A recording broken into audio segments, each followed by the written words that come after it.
Hi everyone, this is day 18th of my communication practice, and as you know, I'm reading this book called Man's Search for Meaning by Victor E. Frankl for communication practice, and this book was written in 1945. So while I was going through this journey, I got a few from comments from my friends that while I speak, I am speaking interactively. I do have high energy. I speak well, but while I'm reading this book, sometimes I get monotonic, not and the speech is not that interesting. So what I am thinking that I'll do a review of my all readings in one session, not in one session, maybe two sessions or three sessions. I'll go through the recording backwards because I want to see what progress I have made. And using these best videos, I'll try to find out what I'm not speaking so well, what kind of things I can improve. I'll make notes and then I'll improve it slowly and steadily. So this would be a 30-day series while I will be covering this book, and then afterwards I'll decide my next course of action, like what should I do next, because I would like to do also impromptu videos. I would like to make blogs. Maybe I would also like to do videos about things I do at work, like my marketing analytics and other things which I do at work.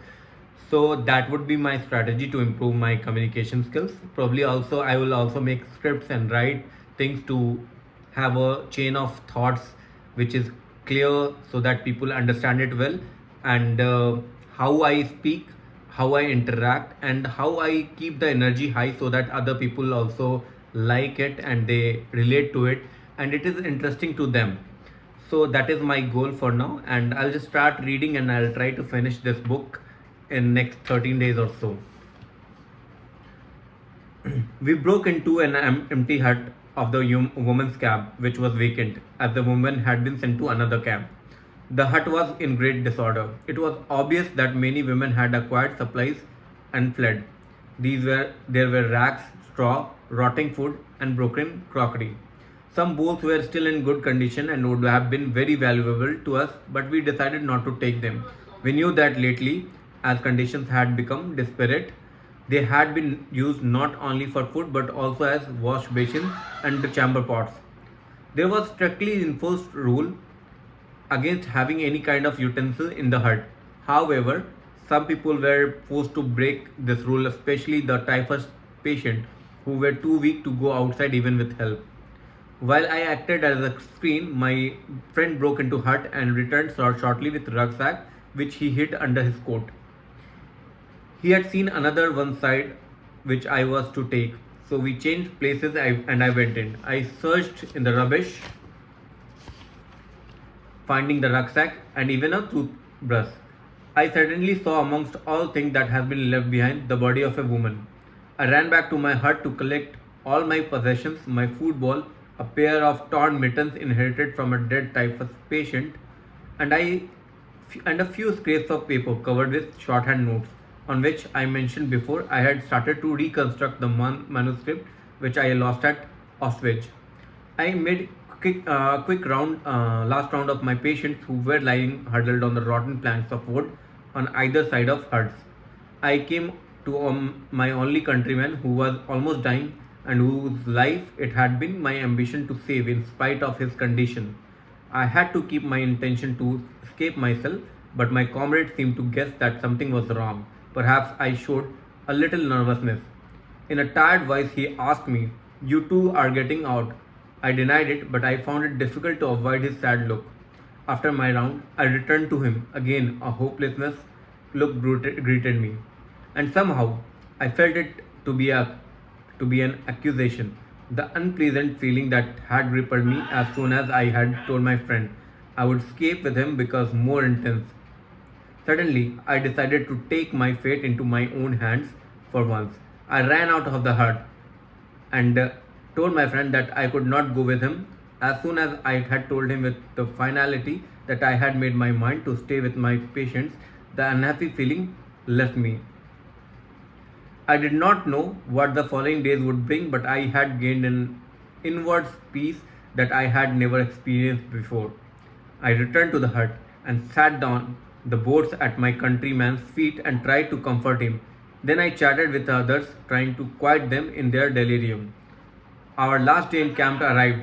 As the battlefront came nearer, mass transports had taken nearly all the prisoners to other camps. The camp authorities, the capos, and the cooks had fled. On this day, an order was given to the camp must be evacuated completely by the sunset. Even the few remaining prisoners, the sick, a few doctors, and some nurses would have to leave. At night, the camp was to be set on fire. In the afternoon, the trucks which were to collect the sick had not yet appeared. Instead, the camp gates were suddenly closed and the barbed wire closely watched, so that no one could attempt an escape. The remaining prisoners seemed to be destined to burn with the camp. For the second time, my friend and I decided to escape. We had been given an order to bury 3 men outside the barbed wire fence. We were only 2 in the camp who had the strength enough to do the job. Nearly all others lay in the few huts which were still in use, prostrate with fever and delirium. We now made our plans. Along with the first body, we would smuggle out my friend's rucksack, hiding it in the old laundry tub which served as a coffin. Which we took out the second body, we would also carry out my rucksack. On the third trip, we intended to make out our escape. The first 2 trips went according to the plan.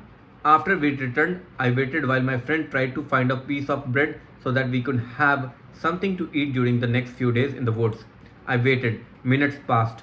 I became more and more impatient as he did not return.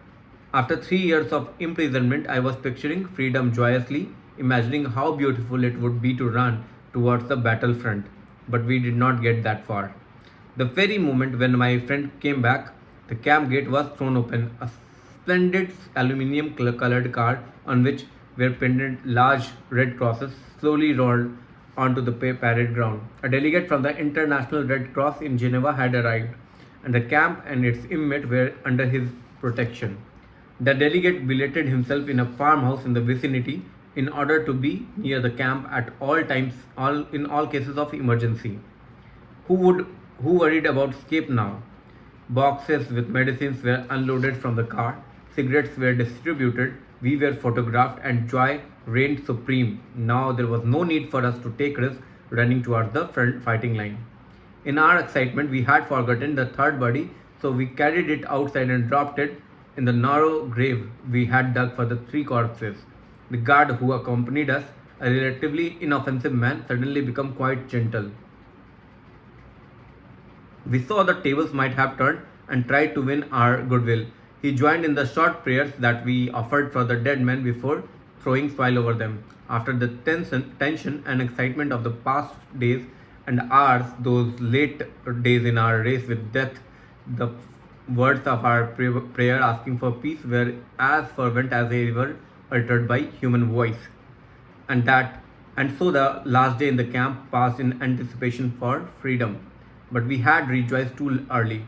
The Red Cross delegate had assured us that an agreement had been signed and the camp must not be evacuated. But that night, the SS arrived with trucks and brought an order to clear the camp. The last remaining prisoners were taken to a central camp from which they would be sent to Switzerland within 48 hours to be exchanged for some prisoners of war. We scarcely recognized the SS. They were so friendly, trying to persuade us to get into the trucks without fear, telling us that we should be grateful for our good luck. Those who were strong enough crowded into the trucks, and the seriously ill and feeble were lifted up with difficulty. My friend and I, we did not hide our rucksacks now, stood in the last row from which 13 would be chosen for the next to last truck. The chief doctor counted out the requisite number, but he omitted the 2 of us. The 13 were loaded into the truck and we had to stay behind. Surprised, very annoyed and disappointed, we blamed the chief doctor, who excused himself by saying that he had been tired and distracted.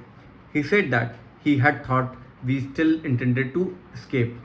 Impatiently, we sat down, keeping our rucksacks on our backs, and waited with the few remaining prisoners for the last truck.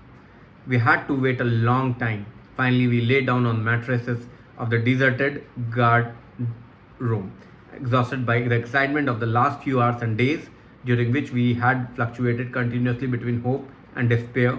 We slept in our clothes and shoes, ready for the journey. The noise of the rifles and cannons woke us, and the flashes of the tracer's bullet and gunshot entered the hut. The chief doctor dashed in and ordered us to take us cover on the floor. One prisoner jumped on my stomach from the bed above me with his shoe on. That awakened me. All right. Then we grasped what was happening. The battlefront had reached us. The shooting decreased and morning dawned. Upon the outside the pole at the camp gate, a white flag floated in the wind. Many weeks later, we found out that even in those last hours of fate had toyed us with us few remaining prisoners. We found out just how uncertain human decisions are, especially in the matters of life and death. I was confronted with photographs which had been taken in a small camp not far from ours. Our friends who thought they are traveling to freedom that night had been taken in the trucks to this camp and they were locked in the huts and burned to death. Their partially charred bodies were recognizable on the photograph. I thought again of death in Tehran. So this is the last few remaining days in the camp where the people were being rescued. So the Red Crescent or Red Cross actually arrived with their medical boxes and everything. And the SS guards were too friendly now because they wanted to be on the good side with the prisoners. And the doctor was disappointed that he had planned the escape, but now the basically the guards have come, so they ditched the plan to escape to the front lines, and the people were basically being exchanged for the prisoners of war, and their 13 of the friends were taken to into the trucks, and these two people, the author and his friend, were not able to move out because their names were not in the list. And later on he found out that those 13 men who were sent for the prisoner exchanges were burned in the hut, and that gave the author perspective about this death in Tehran. The basically death was waiting for them while they were moving out. And this also shows the moment of despair and hope and despair, because the author was thinking now he's going to finally get released, and he was not allowed to escape. He just at the very last moment he this his plan. And how fate played with us, many of the people that actually the front line became their concentration camp, and there also, because of the friendly fire or the firing that happened, people were killed and prisoners were killed there, and the author had the luck to escape. So this was happening in the final few days in the camp, and finally in that way the author got to survive. So this is the journey that we have seen so far, from the first few days in the camps till the last few days. And I think this part one is about to end, where the author is talking about his concentration camp experience. Probably now we'll switch to the logotherapy part, where he talks about his theory that he had developed in Auschwitz, which he actually lost in Auschwitz, and we'll get to know about his theories of logotherapy. So for now, I think this is it for today, and we'll see you in the next video, probably the 90th video that would be. So till then, bye bye.